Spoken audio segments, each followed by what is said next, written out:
Hello दोस्तों, आप सभी का स्वागत है हमारे यूट्यूब चैनल पर। तो दोस्तों, आज हम लोग कक्षा 6 का महान व्यक्तित्व पढ़ेंगे। आज हम लोग पाठ 8 पढ़ेंगे। हमारे पाठ का नाम है भारत के महान चिकित्सक सुश्रुत और चरक। ये दो महान चिकित्सक हैं। आइए इनके बारे में देखते हैं और इनका सारांश देखते हैं।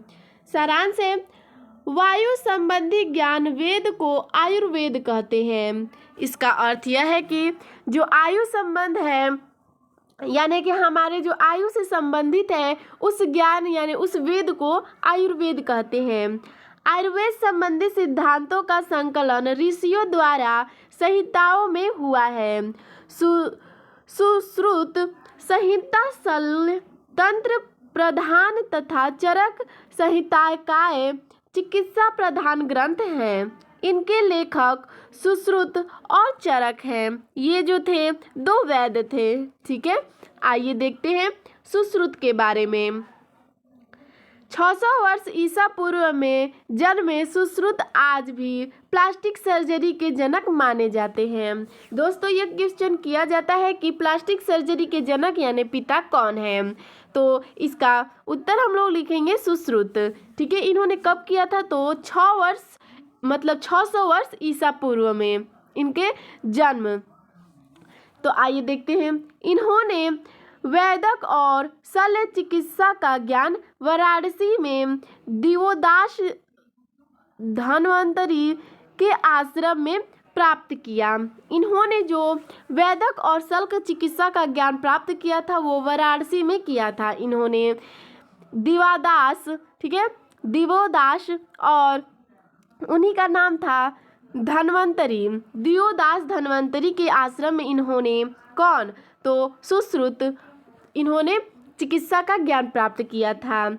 ये मूत्र नलिका से पत्थर निकालने, टूटी हड्डी को जोड़ने और मोतियाबिंद शल्य चिकित्सा में दक्ष थे। यानी कि यह लाइन का कहने का यह तात्पर्य है कि यह जो मूत्र मार्ग होता है वहाँ से पत्थर निकालने में, जो हड्डी टूट जाती है उसे जोड़ने में, और मोतियाबिंद के ये शल्य चिकित्सक में दक्ष थे, यानी यह पूर्ण थे।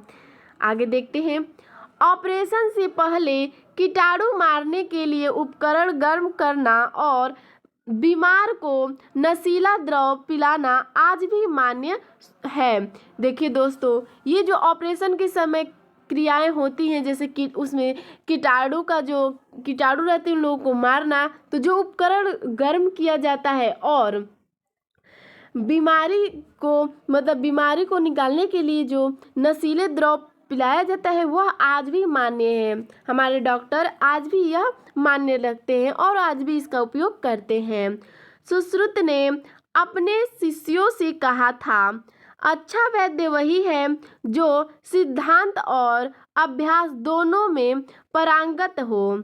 उन्होंने अपने शिष्यों से कहा, कौन, सुश्रुत ने, कि अच्छा वैद्य वही है जो अपने सिद्धांत और अभ्यास दोनों में पारंगत हो, दोनों में पूर्ण हो। ठीक है, उसे दोनों आना चाहिए। आगे देखते हैं, सुश्रुत ने अपनी सुश्रुत संहिता में 101 उपकरणों की सूची दी है। इन्होंने कितने उपकरणों की सूची दी है? 101।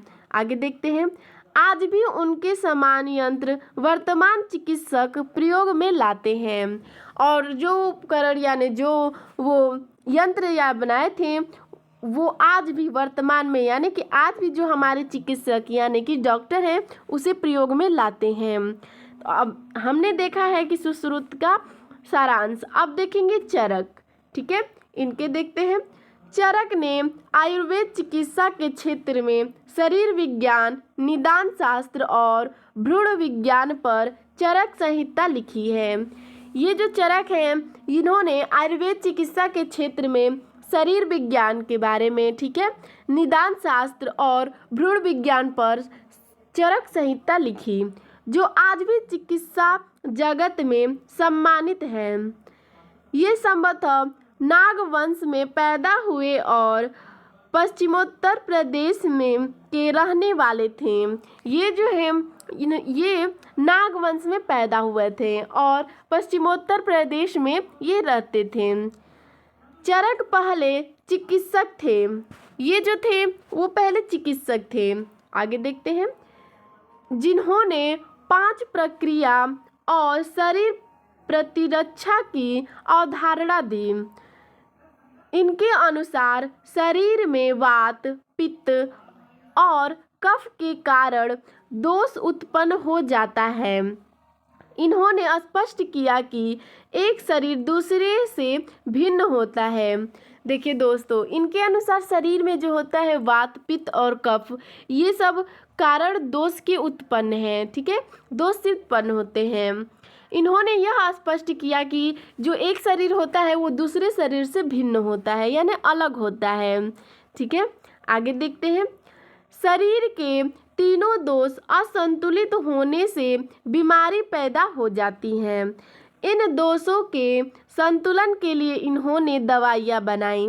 फिर इन्होंने कहा कि 3 दोष असंतुलित होने से बीमारियां पैदा हो जाती हैं, तो इन्होंने दोषों को संतुलन के लिए इन्होंने दवाइयाँ बनाई थी। चरक को शरीर में जीवाणुओं की उपस्थिति का ज्ञान था। ये जो चरक थे, इनको शरीर में जो जीवाणु थे उनकी उपस्थिति यानी कि उसमें है या नहीं इसका ज्ञान था। चरक ने आनुवांशिकी के संबंध में मान्यता दी कि बच्चों में आनुवांशिक दोष जैसे अंधेपन, लंगड़ेपन जैसी विकलांगता माता पिता की कमी के कारण नहीं, बल्कि डिम्बाणु या शुक्राणु की त्रुटि के कारण होता है। इन्होंने बताया कि जो बच्चों में आनुवांशिक दोष पैदा होते हैं, वो जैसे कि लंगड़ापन, अंधेपन और विकलांगता, वो माता पिता की कमी के कारण नहीं होता, बल्कि ये एक जो कीटाणु हैं डिम्बाणु और शुक्राणु, जो डिम्बाणु और शुक्राणु हैं, इनकी त्रुटि यानी इनकी गलती के कारण होता है। ठीक है, आगे देखते हैं, यह मान्यता आज भी मान्य है। देखिए दोस्तों, डिम्बाणु यानी कि अंडाणु, ठीक है, और शुक्राणु, ये 2 होते हैं जो नर और मादा में होती हैं, तो ये उनके कारण होता है। ठीक है, आगे देखते हैं, यह मान्यता आज भी मान्य है। चरक ने दांतों सहित शरीर में 308 हड्डियों का होना बताया। इन्होंने कहा कि दांतों सहित यानी कि दांत के सहित शरीर में 308 हड्डियां हैं। ठीक है, आगे देखते हैं, आगे है, इन्होंने शरीर रचना और भिन्न अंगों का अध्ययन किया और धमनियों में विकार आना बीमारी का कारण बताया। देखिए दोस्तों, इन्होंने मतलब शरीर की सारी रचना के भिन्न भिन्न यानी अलग अंगों के बारे में अध्ययन किया और इन्होंने बताया कि जो धमनियों में विकार आता है वो बीमारी के कारण है। तो दोस्तों, आपको हमारा यह वीडियो कैसा लगा हमें कमेंट में ज़रूर बताइएगा। धन्यवाद।